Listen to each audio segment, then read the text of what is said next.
Good morning, I'm Ms. Deline, and today's card is Burden Basket, Self-Reliance.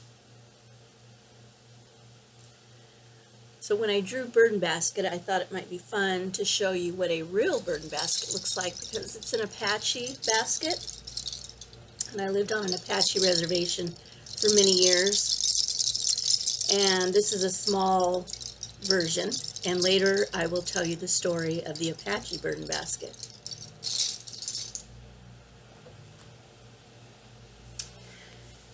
So the attributes of this card are exhibiting strength of character and self-sufficiency, taking care of business, being poised, confident, handling life with ease, having responsibility for self, using your gifts to the highest potential, owning your mastery. The challenges are using own talents, avoiding panic or running for help, not being a burden or a victim, refusing to carry another's burdens, procrastinating, trusting who you are. Burden Basket tells us that our strengths are not found in how many burdens we carry, but rather in our ability to use that strength to toss those burdens into the fire of creation, so that we may continue life by celebrating the joy of our present creations. Love this. When we sacrifice the sticky old victim routine, we can look into the future.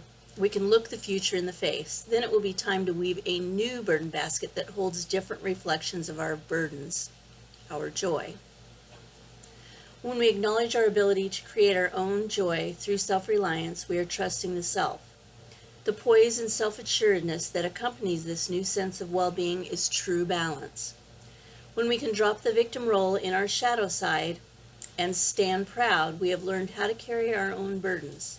When we let others do the same by refusing to always be there to rescue them, we have empowered them to find their own strengths. The burden basket always speaks of a time when you have the capacity to believe in your strength of character and to use your talents in order to achieve the self-reliance you seek. The independent action that leads you to greater heights is a sweet victory. By using your own steam to forge a new trail, you have risked and earned the right to be proud of who and what you are. This sense of well-being is something that no one can give you or take from you. The knowing that you have bested your burdens and made the shadow self take notice is a rare and precious gift to the self. You have now proven to the shadow that you have a right to be. So this, I think last week or the week before, I talked about carrying the burdens in a backpack, with our life's burdens, all our hurts and wounds and mistakes, and keeping them with us in a backpack that just gets bigger and bigger until it just is weighing us down. So this has a similar message but I like the way it says it, to toss those burdens into the fire of creation so that we may continue life by celebrating the joy of our present creations. This is a wonderful thing. Toss it into the fire of creation. And the other part, we can drop the victim role in our shadow side and stand proud because we've learned to carry our own burdens. So carrying our own burdens is a big deal. Sometimes, the victim attitude is, I'm speaking from, I know, I was a victim for the first, 30 years of my life at least. And so as a victim, things were done to me. I felt like I had no control, no power. And as long as I stayed in that victim place, I was giving my power away. I was allowing other people to have power over me. Now, as a child, I was a victim, and there was nothing I could do about that. I'm a little kid, right? But as an adult, there is something I can do. I don't have to be a victim anymore. I can stand in my own power, carry my own burdens, not blame anybody else. And to take responsibility for the choices that I make, and to also be aware and conscious that I can make new choices, right? So as hard as it was to get out of that first marriage with a small child, um, and maybe it would have been easier to stay, as far as finances and all that, but as far as my soul and my heart, oh no. It was very hard to leave for so many reasons, but I made that choice. And then, I started looking at how I'd always been in the role of the victim, how I didn't like that role, how I was the only one that could change it because I'm all there is, as far as my life is concerned.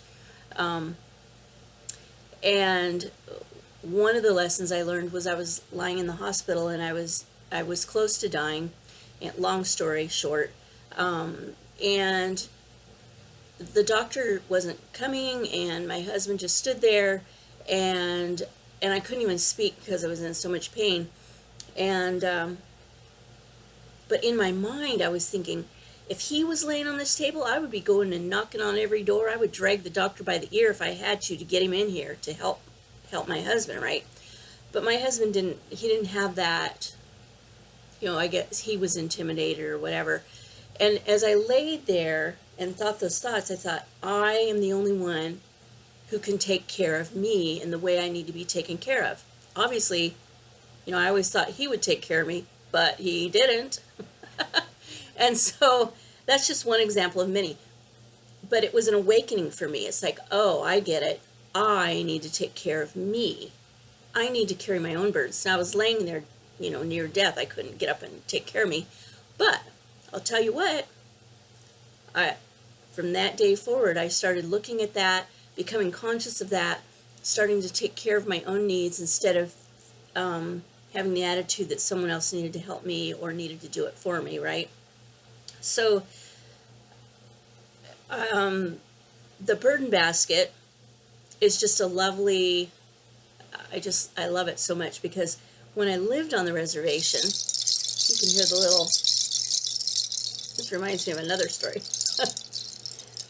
There was an earthquake, a gentle earthquake, and my things tingled. My daughter didn't feel the earthquake. She was a teenager, but she heard these doing this, and she thought a ghost was in the house. But anyway, so this, like I said, is a small representation of the burden baskets the Apaches use. They're about this big, and they have a strap like this, and this hangs on the head, and so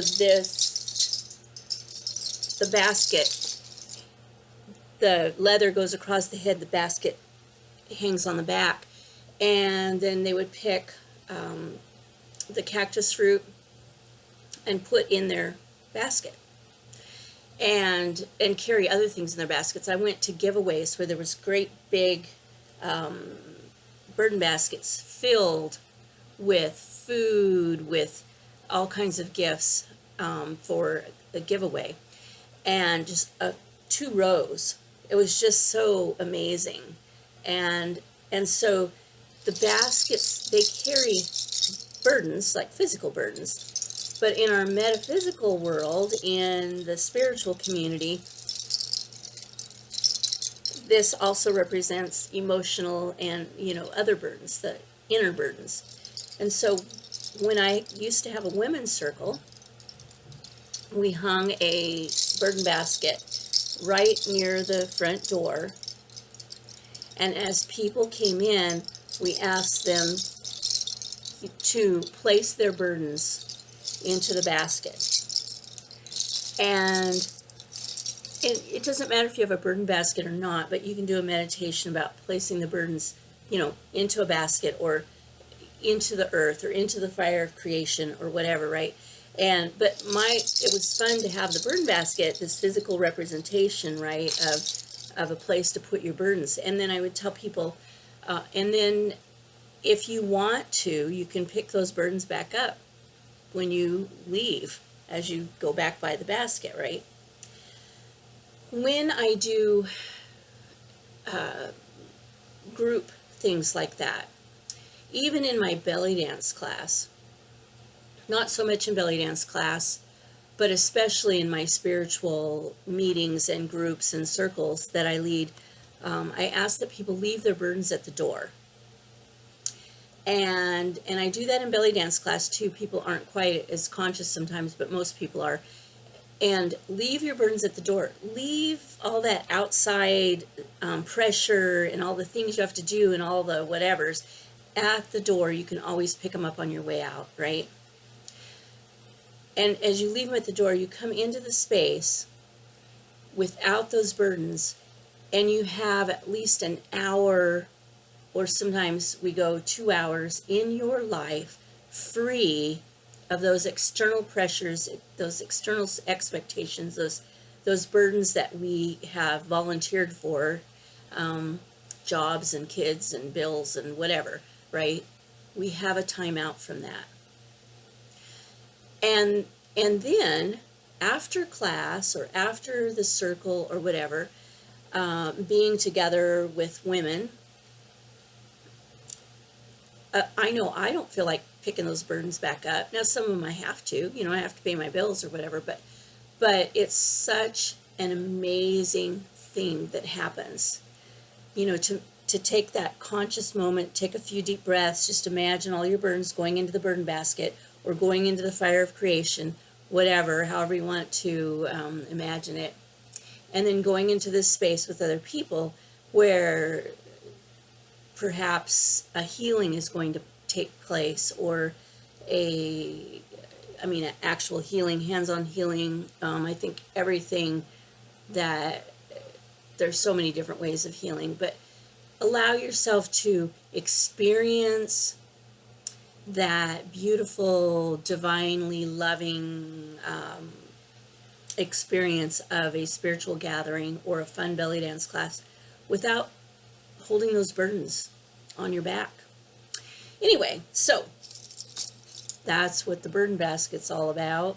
And I'm sure yesterday I thought of a whole bunch more things after I signed off, but I don't even remember what the card was now, but I think arrow. Anyway, I love you guys, and I hope that this is helpful. I hope that it helps you be more conscious of ways that you can just find more inner peace. Have a great day.